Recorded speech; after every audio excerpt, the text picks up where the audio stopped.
Hey, how are you? I'm doing well. How about yourself? We're all doing well. So, we're really excited to kick things off today. And for everyone that hasn't heard, but we've talked a lot about you, we're very lucky to be joined with Ashwin Krishnan. He is a cybersecurity executive turned storyteller who focuses on the human side of cyber and helps people stand out in under 90 seconds. He's worked across the big tech field. He speaks all over the world and he runs the Stand Out in 90 Second platform that many of you have just checked out beforehand. So I'll be leading the first part of this conversation, Mr. Krishnan, starting with some questions the team was wondering about, and then I'd love to ask on their behalf. After that, we'll open it up for any remaining questions or thoughts from the group. Mr. Krishnan, can you please briefly introduce yourself and tell us what initially drew you into cybersecurity? Okay, so heads up, the answer isn't something that you're going to be expecting, right? But this is life. Yeah, so I was before I joined cyber, I was in the networking space. I worked for 3Com, then I worked for Nokia, which is still around. And then I got laid off at Nokia. This is back in 2005, right? And I was just figuring out what my next role is going to be.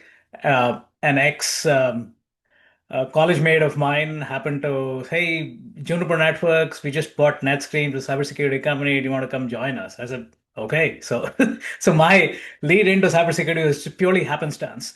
Now, that being said, and again, this is something I'm going to be talking about a little bit more, is I was not wedded to, even though I had a strong networking background coming in up until 2005, I wasn't wedded to, okay, I got to stay in networking. It was very hard. I mean, Nokia was a great company, and yeah, they had some challenges, so they had to lay people off. But I just dove in. I knew zero about cybersecurity, right?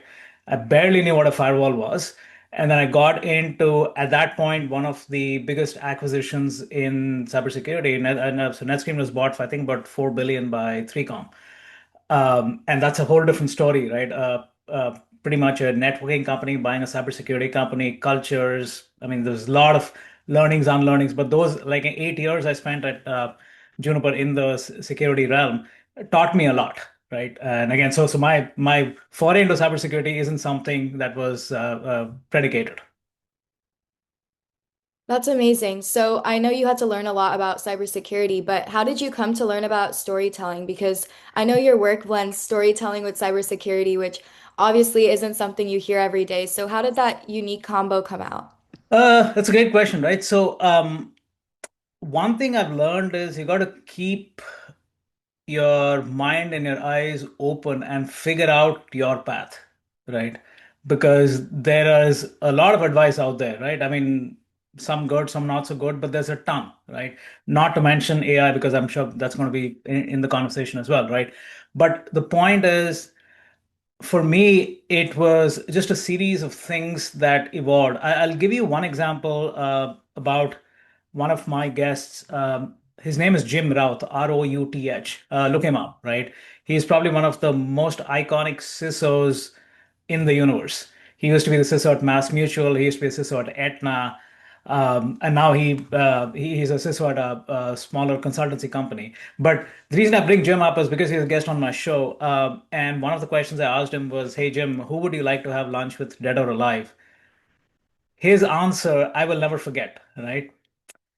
He said, it's a vendor who recently passed away. And if you've been in the cyber industry, I mean, there's a lot of vendor bashing going on in the CISO community. And here's a CISO who pretty much can pick up the phone or DM any CISO on the planet, and he or she will reply to him.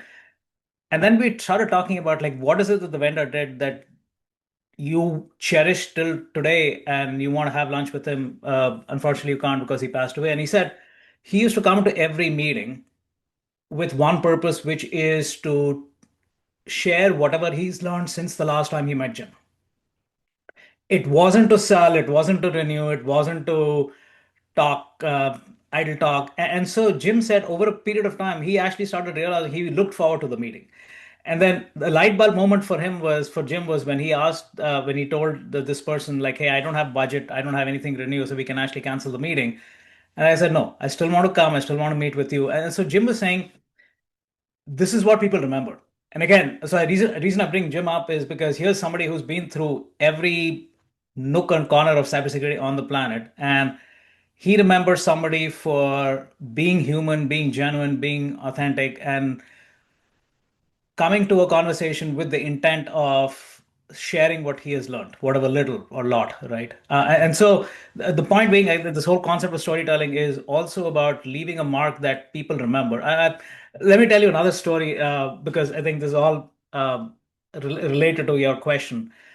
So in my one of the companies I used to work for, I was heading up products and strategy reporting to the CEO, right? And this company was doing data at rest encryption, which is really encrypting data in storage volumes.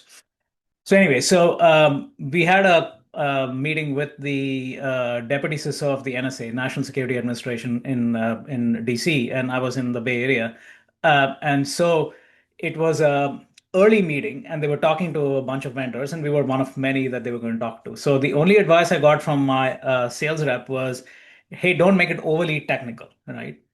And so I was scratching my brain. I had a 30 slide deck talking about inline encryption, rekeying, scheduling. I mean, everything and like just like cram everything into those 40 minutes we have with the deputy CISO. That was the plan, right? And then I got this message from the sales rep, and I said, okay, let me take a leap of faith and back to storytelling, right? And try something which is radically different. And I mean, I still remember this today. I probably even have the image somewhere in the laptop. So in this United flight, sitting in the middle section, and just I said, okay, let me try something. So literally, I created three slides. The first one was a caricature of a naked man. The second was a caricature of a naked man in his underpants. The third one was a caricature of the naked man fully clothed. And actually, it was fourth one, three sets of clothes. That was the entire deck. And sent it to Antoine, the sales guy, hoping he won't get it because United Wi-Fi sucks. And he had unfortunately got it. I land at Dallas and I get this frantic text message from him saying, WTF, like, what have you sent? Where is the deck? And so I called him up and said, we have a 30 slide deck. I can go through that, right? Or give me a chance. Let me try this out and see what happens. If it works, you take credit for it. If it doesn't, I take the blame, right? At that point in time, there was literally nothing he could do, right? Because there was literally no time. So we go over there. I still remember this distinctly. I plug in my laptop, this thing shows up. People think I have a weirdo screensaver or something. I'm going to get to my actual presentation. And I did not. Everybody's phone went on, everybody's laptop closed, and they were just staring at me saying, what the hell is this guy going to say, right? And so I started off saying, I can talk about how great our company is, how great we do inline encryption and rekeying and all that stuff. You know, and I know if we get to the POC stage, you guys are going to beat the heck out of us, right? And you will know better than I will ever tell you. So what's the point me trying to articulate something that you will figure out for yourself? Instead, let me talk about the context. So I said the naked man is really about everything is unencrypted in your data center and in your cloud, right? It's very cheap, but chances of you catching something is very high. In his underpants means you've done a one-time assessment of his most critical assets and you have that covered, but you're still exposed. Fully clothed mean you got somebody like Bain or Accenture or McKinsey come in and do a one-time assessment, gave you insights, and you clothe the person, but you don't have a process in place, so it's going to get dirty over time. M&A, GRC, everything else. Three sets of clothes is you've done it once and you have a process in place and you know when to change the clothes and you're keeping it up and it's obviously very expensive. Now let's talk about where you are in your journey in terms of your data centers, right? The next 40 minutes, Antoine and I were like flies on the wall. They were just talking among themselves, right? Fully clothed here, three sets of clothes here, and talking about like, hey, how they should move from naked to fully clothed. And so we were just taking notes. And the meeting ended. Antoine and I walked out. He looks at me and says, hey, what just happened? I said, I don't know. I mean, we just learned a lot of stuff. But he said, we never pitched anything about our company. I said, yeah, but let's see what happens, right? I thought he was going to complain to my CEO, I'm going to get fired by the time I get back to Mountain View. Didn't happen. What did happen is something that I will never forget. 30 days later, Antoine gives me a call saying, Ashwin, you won't believe what I just heard. I said, what? Their sister organization had a breach. They have budget right now, and the first company they want to talk to is the Naked Man encryption company. That's the only thing they remembered. Now, going back, I'm just looking at storytelling and said I could have pitched everything and the boozy under the sun, right? And they wouldn't have remembered anything. Because it was different, because it was not selling, it was actually, again, going back to Jim Rout's vendor, this was really about educating whatever little we know. And this is basically saying it's a choice is yours. You can do one of four things, and this is what we think the analogy is, right? That they remembered. So for me, again, back to your question, Ria, is these are all like things that you accumulate over a period of time, and then start realizing, okay, this is what resonates. And like ultimately, I mean, a human brain is tuned to latching on to stories, right? And the more you can make it relatable, the more you can make it something that endures long after you left the room, um, is something that will continue. And again, I'm not using AI for the sake of using AI, but the overwhelm everybody's feeling right now is something unprecedented, right? So in this era that we are living in, how do you make something that endures? I mean, storytelling is more important than ever, right? So I know it's a long-winded answer, but yeah. No, I love that. And I love what you said about leaving a mark that people remember and also challenging like traditional views and the impact that it made. And I know that you've also created some pretty powerful moments that stand out in 90 seconds. Do you have a favorite one that has left a huge mark on you?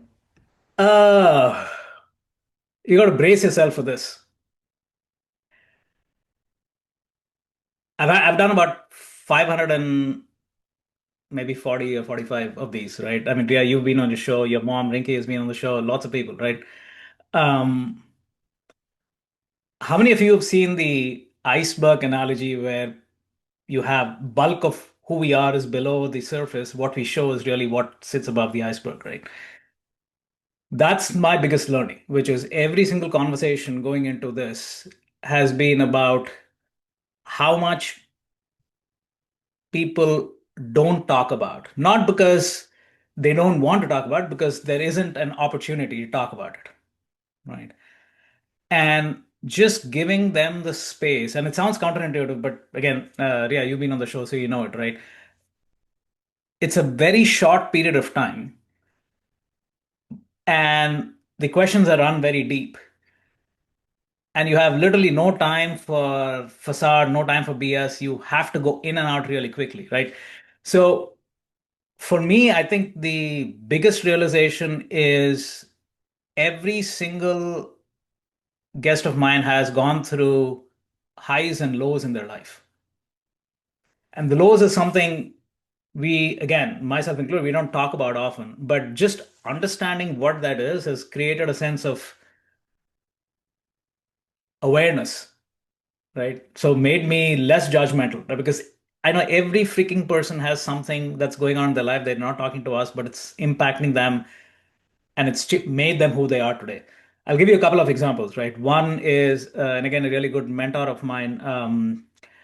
He used to be the ex-ISO at Levi Strauss, right? So I mean, we were talking about this, right? And then I said, "Hey, what's one life-changing moment for you?" And he talks about losing his son on New Year's Day 4 years ago, right?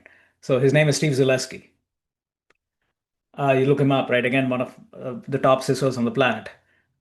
And as you can imagine, I mean, even though I've done many of these kinds of answers like throw me off. And after the recording ended, I was asking Steve, do you really want to share this, right? And Steve was saying, Ashwin, you won't believe the number of grieving parents out there.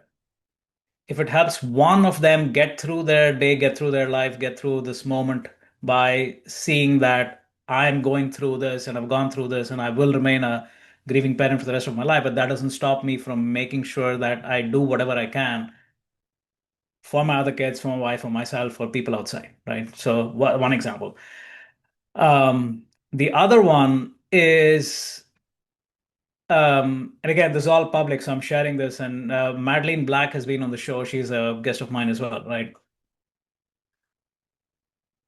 She was gang raped as a teenager.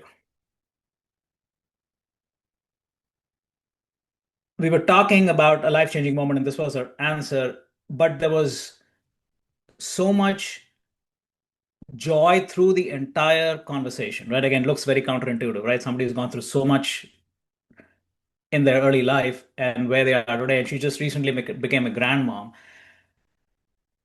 And her answer, her biggest um, tool that she had for revenge against her perpetrators was forgiveness. And you don't learn these things in MBA school, you don't learn these things. But if somebody's gone through that and now she has a consultancy helping other women going through trauma, and that's what she does for a living, right? Um, and again, Rhea, to your point, I'm not sharing these for just for the effect. It is more about people go through things. And again, back to what your question was, which on the cybersecurity side, right? You just learn, and sometimes these life challenges end up becoming your North Star. So for her right now, just it's been like so many. In her case, it's women, but I'm sure this is like across the board, across various demographics as well, and helping them, right? So seeing her story, seeing her being so open, seeing her coming out and going through that and being who she is today, giving others courage to get through their life. So again, just this is coming from a cybersecurity background. This is like way off, right, for me. But now this has become my North Star, right? Because just understanding the fact that helping people be themselves, share a little bit of who they are, and again, yeah, it's like you know this, right? I don't put any pressure for people to share anything that they don't want to share. This is not a live stream. I don't post it myself.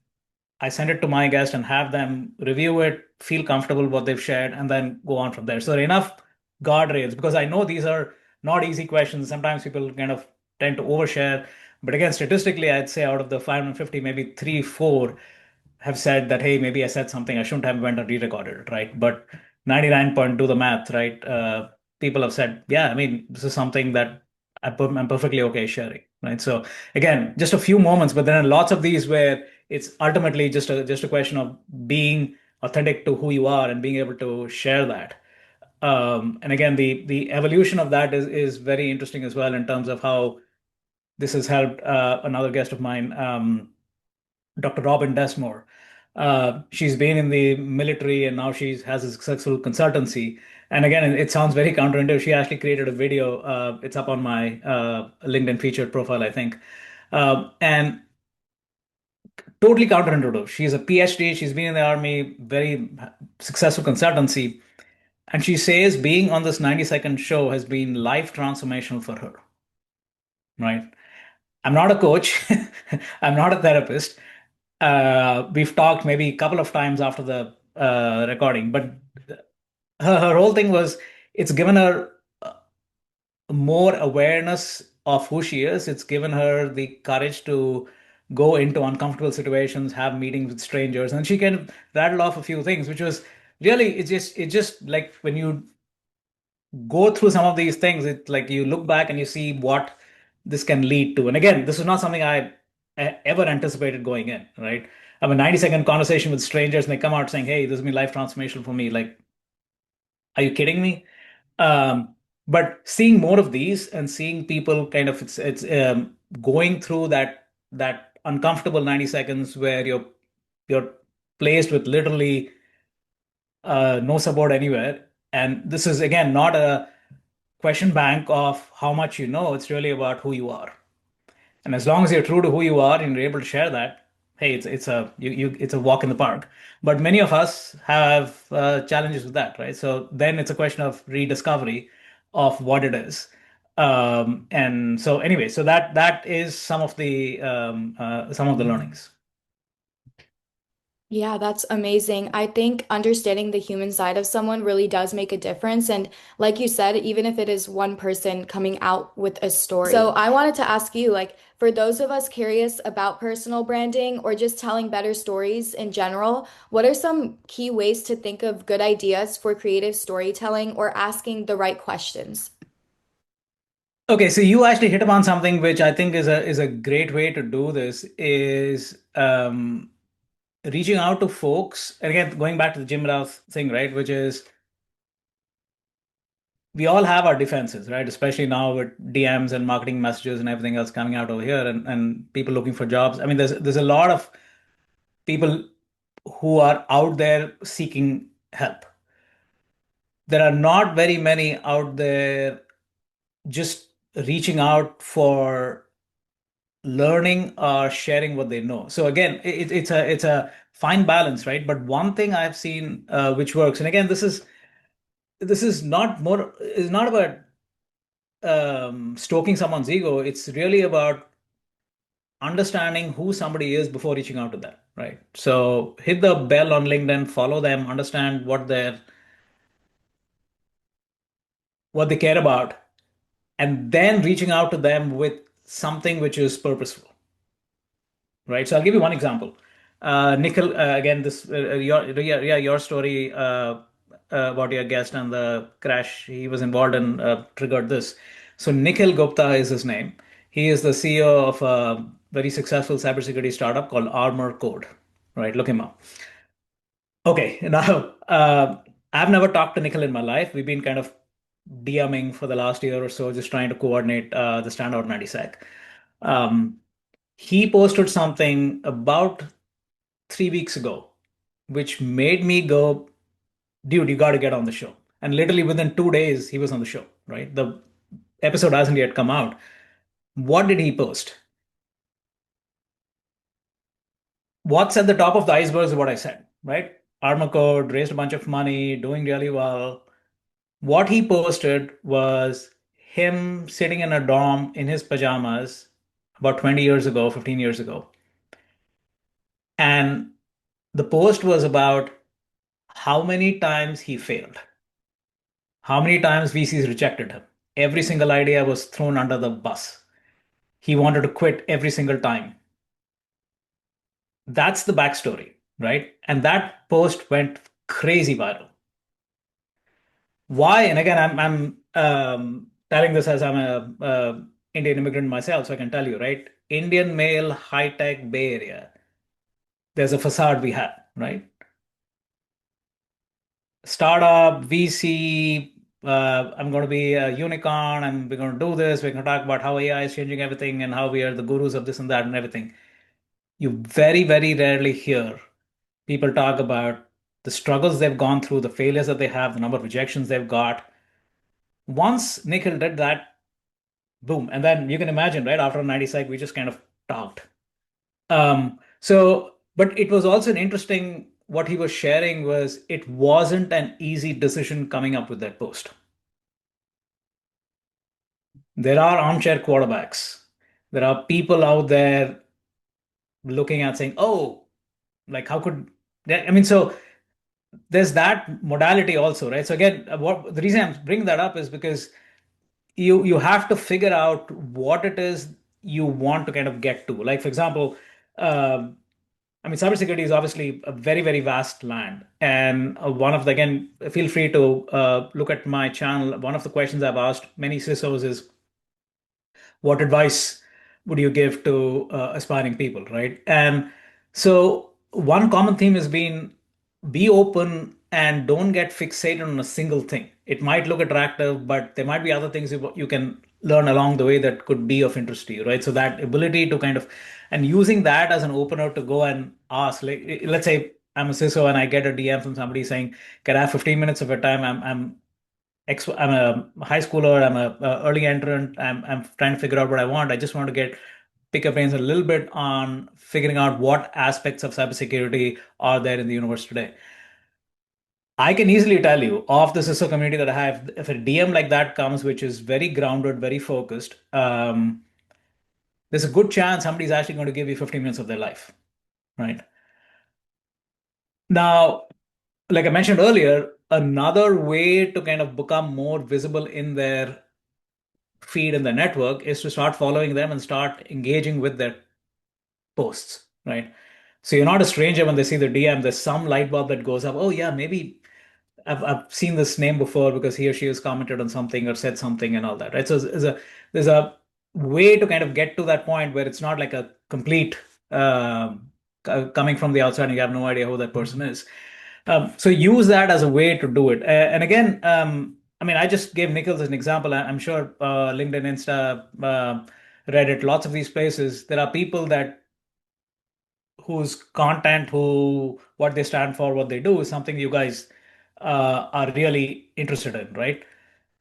That's the case, then figure out, just start engaging with their content because you already been drawn to them. Why would you not go one step further and become more active? And I say this with data because I've had like so many times I've seen somebody that I've not known at all suddenly DM me saying, "Hey, I haven't seen a video of your stand-up 96 for the last 3 weeks. Like, what's going on?" I said, "I've never heard of you. You haven't commented. You haven't listened." They said, "No, no, no. We do. It's just I don't like commenting in public." So the reason I bring that up is because there's this, I call this a long tail of silent consumers who will read your stuff, who will watch your stuff, who will listen to your stuff, but will never ever say anything in public, right? And what you can do to get out of that is push yourself into the uncomfortable zone and start sharing publicly. And again, highly recommend don't use the LinkedIn AI generated comments, right? Because those are easy to spot, right? It's just like, hey, you can do 10 of those every minute and think you're engaging. That's not engagement. True engagement is actually bringing out what you think is right. And again, I'm not using this to say that you should do something like this, but Ray Dalio had posted, I think, 3 or 4 days ago. First line of his post was he would have fired the Department of Labor head as much as Trump would have, just like Trump did. Right? That was the opener. And so for me, I felt that was, and then he talked about how the employment numbers that the private industry had was something that the Department of Labor is now just catching up on. So they are behind on this and behind on that. So essentially, he was making a point that the tools and the statistics and the people in the Bureau of Department of Labor were not keeping up with the current times, and the private industry was much more aligned, and because of that there's this huge discrepancy. But and I commented on that, right? Yes, you're Ray Dalio, you're one of the most phenomenal economic gurus, the founder of Bridgewater and all of that. Didn't stop me from telling him I think that was a bait and switch, right? Why would you start that post with the saying, "Oh, I would have actually fired her"? You don't know her, you've not been her boss, and then you're sitting on the outside. Again, this is what I call armchair quarterbacks, right? It's like, so and I'm not saying you should be doing exactly this. For me, it was just a response to um, they are, maybe there's already changes that have already been instituted in that department, and they're catching up over there. They've come out over there, they've been able to kind of say that, hey, the numbers that we had before are way different than what it is today, and we're catching up with that, and we're sharing that. And for me, that was just a thing of saying, I mean, you can be the greatest economist on the planet, but that doesn't give you the right to kind of sit over there and make judgment calls on how something is broken, how you know sitting on the outside, how things are happening and stuff like that. So the reason I say that is sometimes it's okay coming out and sharing your thoughts, and don't get intimidated by titles, don't get intimidated by in fact, I have actually seen that actually draws, and I've had like, some of the people who've commented on my thing who've disagreed with what I said. I've actually reached out to them, right? Right, which is, hey, you have a point of view, and I hadn't thought of that. So let's have a chat. Let's talk about it. Some of our relationships have been built based on these conversations as well, right? So the reason I say that is because there's a lot of the silent tail I talked about. There's lots of people just saying, "Hey, great post, loved what you're saying," and then that looks kind of just cheesy to me, right? Because honestly, you don't even, maybe you haven't even read the post. It's just like you feel that you need to say something for whatever reason. But the true engagement happens when you actually sit down, understand, but then add your point of view. Even if you agree with them, that's fine, but giving a sense of why you agree. If you disagree, I know it's hard, but talk about why. Engagement and not being a silent consumer. I love that. And I don't know. I feel like these silent consumers kind of sound like stalkery a little bit, like you don't really know what they're doing behind the screens. But I agree, like it helps form these deeper connections and that understanding. And that's something you don't see every day, or hear every day. So I wanted to ask you to close out the first part, do you have like a hidden talent or unexpected passion that most people wouldn't guess about you? Oh man. Okay. And this again goes back to storytelling, right? Don't Google it, even though I'm sure it's available, right? So this was probably 10 years ago. Um, so in the Bay Area, I forget the actual frequency. I think it was 89.3. Anyway, it was one of the Bollywood channels, and they had this thing called Undercover Rockstar. And so it was essentially a way to promote uh, singing talent in the Bay Area. So they had this screening session that they were doing for people who had to come on stage, and you had to kind of pick your song of choice and sing for, I think it was like 2 minutes or so.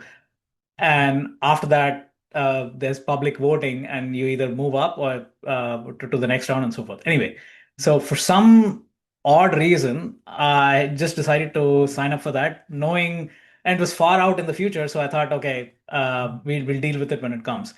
So the D-Day arrived, and I was so happy because there was a last-minute appointment that my daughter got at the medical center, and I said, "Yes, I don't have to go for this thing, and I can use the doctor's appointment as an excuse." Unluckily, the doctor's appointment happened much faster, and we got home, and my wife's looking at me saying, "Hey, you have 20 minutes to get to Milpitas, which is where the audition is happening. What's going on?" I like, I don't know where to go, right? It's like, so I couldn't get out of it. So I actually went over there, and it was the most unnerving and yet revealing. I actually have the video somewhere too. Revealing incident for me because was looking for every excuse under the sun not to go there. I was literally shitting in my pants. It's like, okay, like, but once I got there, it felt like I can just do this, right? I had no intention of like, okay, whether I get to the semifinals or finals or nothing, none of that mattered. Just like I just got on stage and I sang for 2 minutes, right? After that, interestingly, the voting, I actually shared that. So they shared the video and they said, okay, feel free to share it with your community and see people if they want to vote for you based on your singing talent or lack of it, right? So I actually lost by one vote. I didn't get to the semifinals because of that, right? But for me, what it taught was like we all have these like forks in life where you can go one way or the other, right? I could have easily chosen that day saying, something happened, okay, I'm not going or this or that. And my wife just like egged me saying 20 minutes, you can easily get to Milpitas, like what are you doing? And she wasn't pushing me, she was asking me a question, right? And so for me again, that when you talk about hidden talent, I think that aspect of it, singing is something that's very passionate to me, but I haven't ever done it in public, right? But that one incident that happened over there actually showed me the pathway of saying, okay, you can do it, right? And it doesn't necessarily mean that unless you're really, really into it from a competing perspective. For me, it was more of a learning experience to go over there, seeing so many other much better singers than me on stage, still not getting intimidated, going over there, singing, getting the videos, sharing it with my community, and saying, "Hey, please vote for me if you think this is something that resonates with you," and then losing by a vote, right? So it just, like I said, for me, it was one of those learning moments of saying, "Hey, just embrace the I had a business school professor of mine who taught me this: allow yourself the discomfort." And so for me, that is one of those again very powerful things because the first thing is allow. It's not somebody telling you to do this or do that. You are giving permission to yourself. And the last piece is discomfort, which is give permission to yourself to actually go and embrace the uncomfortable. And so for me, that was literally everything I experienced during that Undercover Rockstar episode. Singing. I'm definitely Googling that. I'm joking. Not really. Anyway, so before we move on to audience questions, I wanted to give you a chance to share anything we might have missed. Is there anything you'd like to add that we didn't get a chance to ask? So let me give you one other story that completely happened out of. I mentioned long ago I was at Juniper Networks, right? So there was this new COO who had come and taken over as the chief operating officer, and so Matilda Avenue is where Juniper was. It still is, I guess. And we had this thing called the I think it was some dome. Essentially, it was a like a big pop-up tent, which is where all of the all hands would happen, right? So I still remember this like it was like what 2012, right? Whatever, 13 years ago. So I'd come to the pedestrian crossing, and we had to cross the road, and no one is there. For whatever reason, I decided to come a few minutes early. I think the all hands was at 10. I was there at 9:40 at the crossing, and then Stephen walks up. Right, Stephen is the COO. I'm looking around. I said like, oh shit, and the crosswalk had 120 seconds, right? So here's the new CEO of the company, and here I am, nobody along. Steven looks at my badge, sees I'm a juniper, and he says, "Hey, are you headed to the all hands?" And Steven was the keynote presenter, right? And I said, "Yes, I am," right? And he looked at the car crossing. He says, "Hey, we still have another over a minute to go. Do you have any questions for me?" I'm like, oh my God, it's like here's the CEO of the company, and here I am, and we have like a minute and a half to go. What the hell do I do, right? So again, I said, allow yourself to discomfort. So I just asked him, I said, Stephen, you're an outsider coming into a company which has historically been an engineering-driven company and is kind of the at that point in time, most of the executives had grown up through the ranks, right? And he had come in from the outside, and he was making a lot of fundamental changes to operations, to sales, to marketing, a lot of the other functions, right? And I said, do you have any, how do you kind of get over the mental barriers, right? Just coming in as an outsider and doing so many changes at a company this size. And he turned to me and said, have you ever been to the circus? I was like, what the hell is this, right? I said, yeah, I've been to the circus. He said, have you seen trapeze artists? I said, yes. And he says, do you know the one quality that determines whether you're going to be a successful trapeze artist or not? And at that time, I was intrigued, right? He says, they have to climb up the ladder.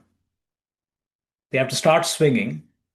They have to let go in the dark, navigate their way before they can even see where the other ladder is and before they can grab that, right? And he's saying, we've been growing up a single ladder up until this point, right? And the other ladder is on the other side. You will never get to that unless you're able to build momentum where you are and let go in complete free fall and be able to get there, right? So he says, that's what I'm up to right now, right? I'm taking what we've learned and I'm in free fall going from one ladder to the other. I'm looking back and seeing who else is willing to come with me. He says most organizations, what ends up happening is because you've learned so much on that single ladder, you want to keep climbing up. There are people better and faster and younger than you who are going to outpace you. And you want to get to the other one, but you're not willing to let go of where you are. So talking about stories, again, this is one of those things that, again, for me, it was like the whole trapeze artist. I mean, that's how business is. Especially look at where we are right now, right? I mean, you've learned so much, you're on ladder one, but then the world has moved on, moving on to ladder two, and the only way you can get to that is let go of what you already know, take that knowledge, but then navigate and adapt, and know that as you fly, you're going to be able to figure out what the next ladder is going to be and be able to grab that, right? So again, just a story that again, talking about things that kind of are embedded and endure forever. This is another one of them. Yeah, I love that. Thank you again for sharing that. And now we will shift into the second part of our session. Team, this is your chance to jump in and ask Mr. Krishnan your questions directly. So feel free to unmute and ask whenever you are ready. Who would like to start us off? I can start. Hi, Mr. Krishnan. It's really nice to meet you, and I feel like I've gotten to know you so well in just like 40 minutes. The question I wanted to ask, just to give a bit of background, because this is kind of a niche question. Um, my dad grew up in a very underprivileged area, and he managed to reach a lot of his goals and accomplish a lot in just one generation. And because of that, he took a lot of risks and he's very ambitious and sometimes like he never takes unnecessary risks, but um through like his journey, both he and I really value ambition. And through these stories that you have told us, I sense that, you are someone who is ambitious and you're willing to take risks, and sometimes you can even be a straight shooter. And this was something that really stood out to me because it's a big value that I have. And my dad took all of these risks to get somewhere in life and wanted to break free from this intergenerational debt and poverty. So, what drives you to be this ambitious? Oh, wow. That's a tough one. So have you guys heard of Ikigai, the whole Japanese concept?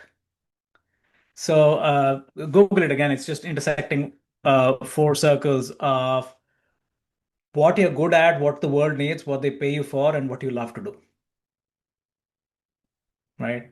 Again, repeat that. What you're good at, what you love to do, what they pay you for, and what the world needs. It's it's powerful because sometimes you do one circle. Let's say what you're good at, right? And you're really good at something, but that's not what the world needs. That's not what you love, and that's not what they pay you for, right? So the I think the ambition has to be centered around all four circles. So lots of times you get, hey, what they pay you for, so I'm going to kind of build that. And yes, maybe over time you get good at that. But you kind of look at it and say it's you're missing what the world needs and you're missing what you love to do. So sometimes that ambition also has to be centered around the impact it's having. So figure out, I think for me that figuring out which circle is the biggest circle in your life right now, and how do you expand from that into the other three circles is, I think, what is purposeful ambition, right? Because again, the other flip side of that is otherwise, hey, let's do what you're passionate about, and maybe that's what you love to do, but we don't get paid for it. That's not what the world needs, and maybe it's not even something you're good at. So then what, right? So it's probably the most grounded principles I've seen in terms of being able to center your fulcrum, but also try to figure out how do you move that around, right? Yeah, thank you. I like based on what you just said, I sense a lot of like something I learned in school called like effective effort, right? Like putting enough of your effort, not just working smarter and not just working harder, but doing both. And I think that this concept of ikigai really represents that. So thank you for answering. Absolutely.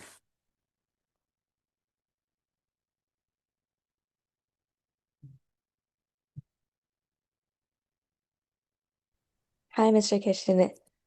Thank you for talking with us today. My question to you is, has your definition of success changed over the years?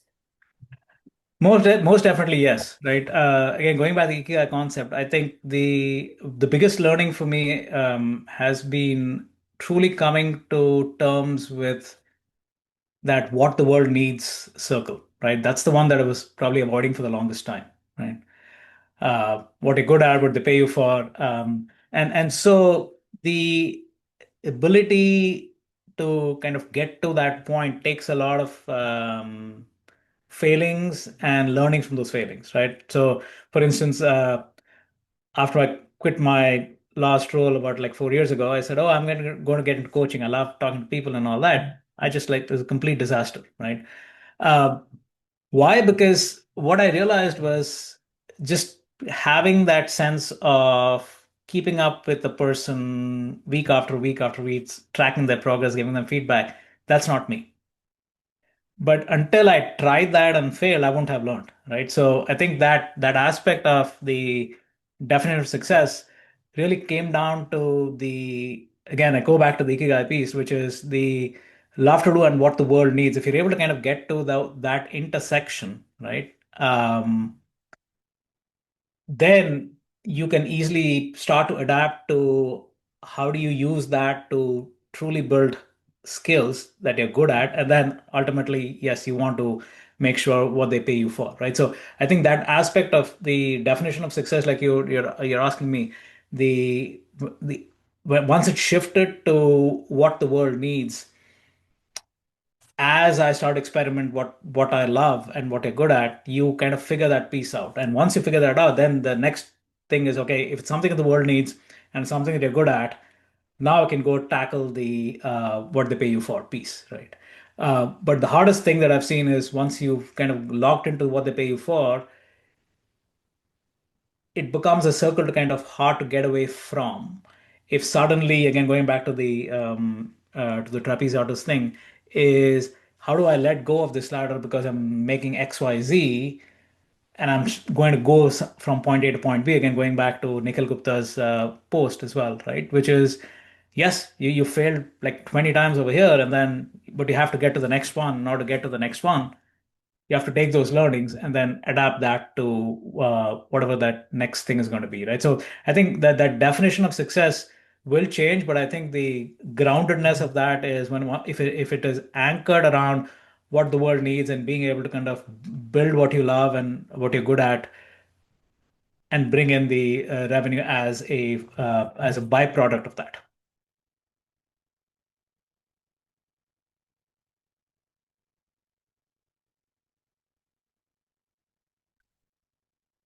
That's awesome. Does anyone else want to share any more questions?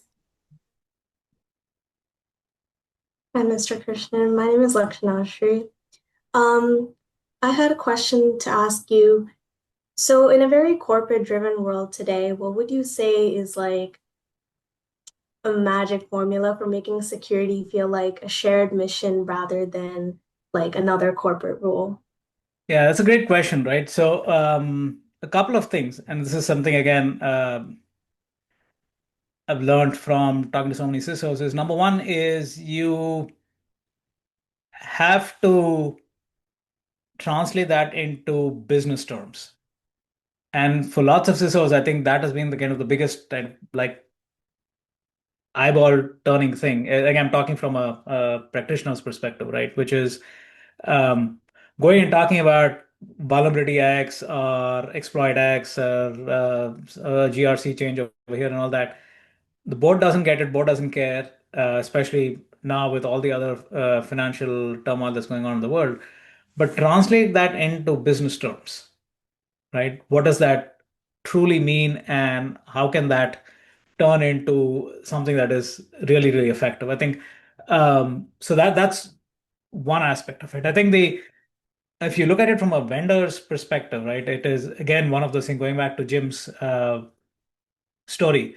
It really boils down to how do you share what you're doing and how you're going about it in a way that doesn't come across as salesy, doesn't come across as using your typical marketing language, and so and that's something that's again a learned skill, right? And again, going back to my data trust impression, the naked man analogy, I think that so you have to figure out how to take what you know, what your skills are, and be able to kind of translate that into something that is meaningful. And yes, it is.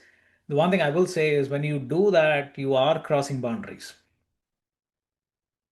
So you are making it uncomfortable, right? And so um, realizing that uh, there will be lines that you will cross, right? And for that, there'll be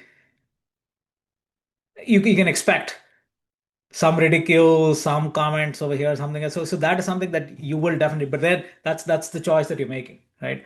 Because if you don't do that, then you're back in that shell of yours and continue doing what you're doing. So in some sense, I think that that aspect of what cybersecurity is comes into play depending on which organization you are. So one thing that I've learned from my conversation with CISOs again is you have to bring allies into the play, right? And again, comes back to relationships, which is for people to understand what it is that would truly make this successful as a community. So, if, for example, if you're in the practitioner side of cybersecurity, it's like, hey, talking to marketing, talking to customer support. I mean, just understanding where they're coming from to be able to kind of use that as a relationship building thing. Because lots of times it's like, hey, if you're in that, you ought to go to this training, you ought to get this certification, you are going to say no to this, and you have to put 2FA everywhere. I mean, those are all mandates, and it's like suddenly the entire community gets a bad rap because it's like, hey, they're blocking us, right? And one of the other analogies that I think is very, very powerful over here is it's like security allows you to, it's we're not trying to stop the car, but we're allowing you to go as fast as you can go by making sure the braking system works when it's needed, right? So it's one thing to say, hey, you got to go only at 30 miles per hour because otherwise things are going to break. It's another thing to say, we're going to let you go at 80 miles per hour because we know that the braking system is so effective that we can bring you to a halt in a matter of seconds, right? So that mind shift of, hey, we got to all go slow because otherwise we're going to get into accidents versus saying, we're going to allow you to go fast, and we create a system that allows you to detect any obstacles and be able to take action quickly, right? So, I mean, and like I said, there are lots of ways to go about this, but I think the first, like I said, the as I started off, the business impact is probably the biggest.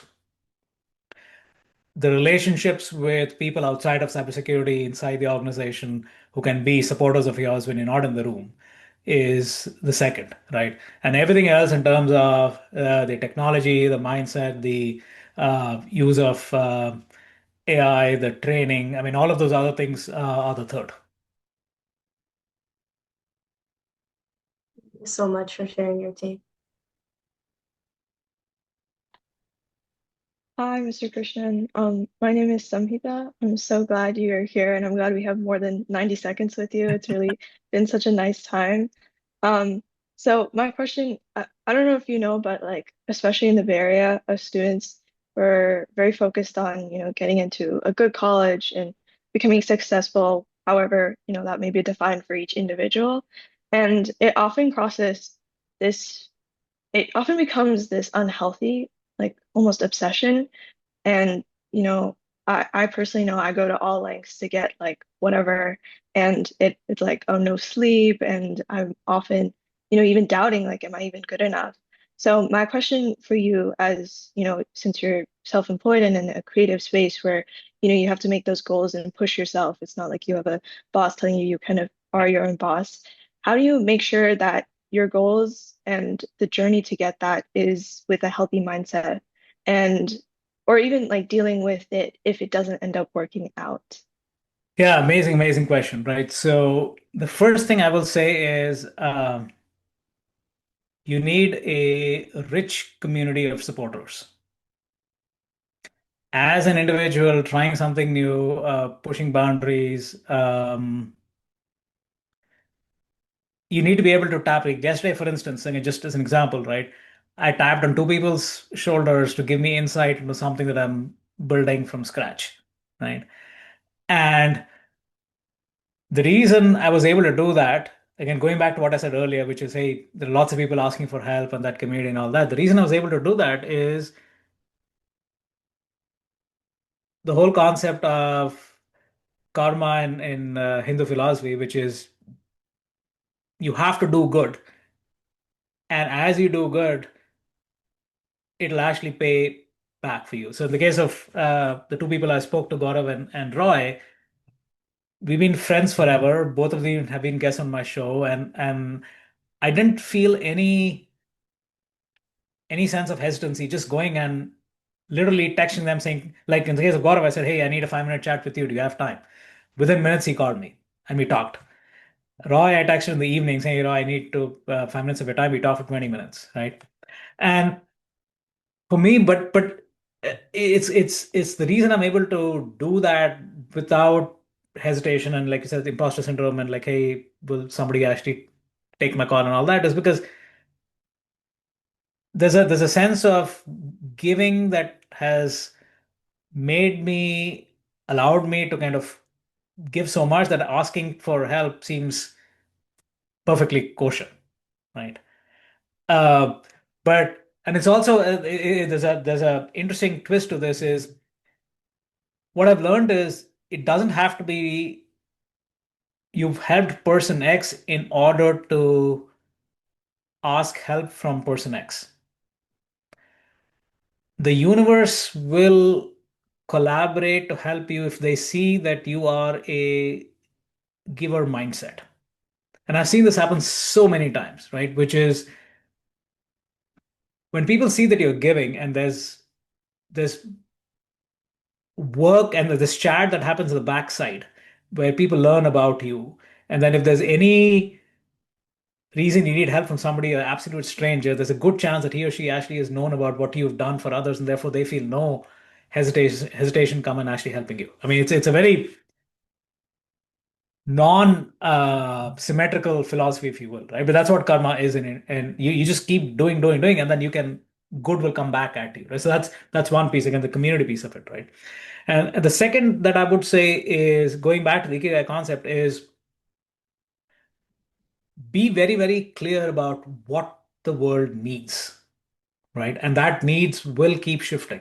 So you need to have some kind of barometer. Like, so in my case, the stand on 90 sec, I mean, I did not even expect I'd probably it'll last this long, right? But for me, I look at data, I look at the comments, I look at the watch time in YouTube, so statistics that tell me stuff, but then also the human engagement piece. So I'll give you one example, right? And this is the third aspect I was going to get to, but I'll tell you the example and tell you the reason I did it is there is something I'm starting called real you in 900 sec, right? So standout in 90 sec is, hey, it's a 5 minute, not a 5 minute, 5 question, 90-second conversation on video. Real you in 900 sec is a 5 minute, 5 question individual conversation between the guest and this application that is throwing very similar 5 questions at them with a countdown timer that's coming down. So think of it as, hey, you have these 5 questions coming at you, and then you have 5 minutes to answer each of them in sequence. So and the reason I did that is again back to your question about learning is I've had some amount of my guests who came and told me that, hey, if they had gotten to know me, if they'd become a little bit more comfortable dealing with these kind of questions beforehand, it would have been a much quote unquote easier experience for them, right? It's just a data point, right? So I say, okay, you're talking to a stranger, I'm asking you these 5 hard questions over here, and they come out saying, oh man, that was tough, but I'm glad I went through that. So I gave you Dr. Robbins' example about transformational. So this true you 900 sec is actually you being confronted with these questions, and you have 5 minutes, so there's still a very strict time boundary, and you're dealing with those questions almost like an introspection. I call it like pause, reflect, reconnect. So that's a 5 minute thing. And then there is an AI component of that where it actually does an assessment of that and gives you what it sees as who you are based on the answers. And it's very interesting, I mean, in terms of development that's happening. Um, but the reason I bring that up is back to your point. I mean, this is the constant adaptation that you need to do as an entrepreneur is to be able to kind of figure out what's changing, what needs to happen, what other things need to do, and all that. And in this case, this was just a addition to what I'm doing is this thing, hey, for people who are number one, not comfortable coming on video, everybody is confronted with the need to keep up with everything that's going around. So how do you kind of get, again, I call it the quantum of solace, again, for James Bond fans. So going over here, having that 5 minute conversation with yourself, right? And then having this AI insight coming out and telling you stuff, and then being able to use that as a way forward. And I have a 10-minute conversation with that human being at the end, just kind of going through what their answers were, what the insights were.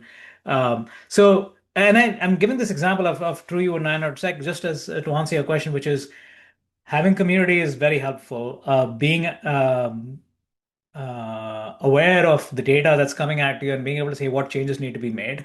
And sometimes it's like, hey, you got to walk away from something completely because it's just like my coaching thing I mentioned earlier, right? It's like, hey, you go through that, you realize, okay, this is not for me, and then have the courage to walk away.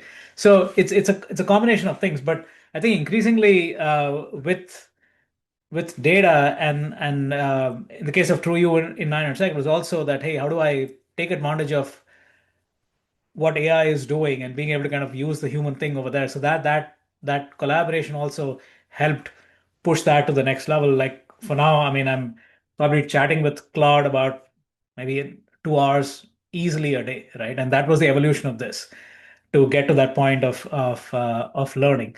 But yeah, I mean, so for example, I mean, it's one of the insights that gave me. I actually did a post yesterday uh, about those 5 answers that I gave to TrueU 900 exactly what the answers that I gave, that is what I posted, saying, hey, it was uncomfortable.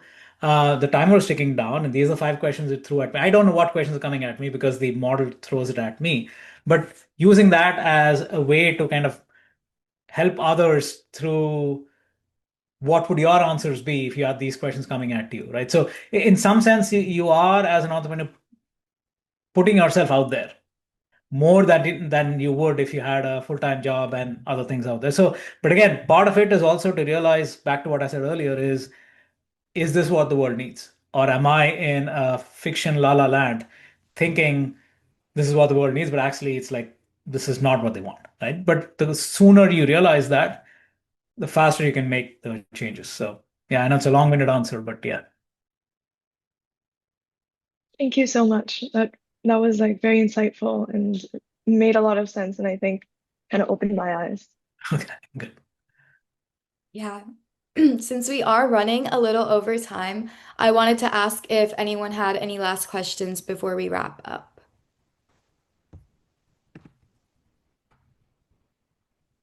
Okay, I'll take that as a no. But thank you again, Mr. Krishnan, for sharing your time and stories with us today. It was so valuable to hear about your journey and the human side of cybersecurity, which is something we don't get to explore often. And thank you to everyone who joined and stayed interactive throughout this session. We hope that this gave you some new ways to think about storytelling, careers in cybersecurity, and how to stand out by being yourself. We will be sending a quick follow-up soon, but for now, that's a wrap. So thank you so much and have a great rest of your day. All right. Thank you.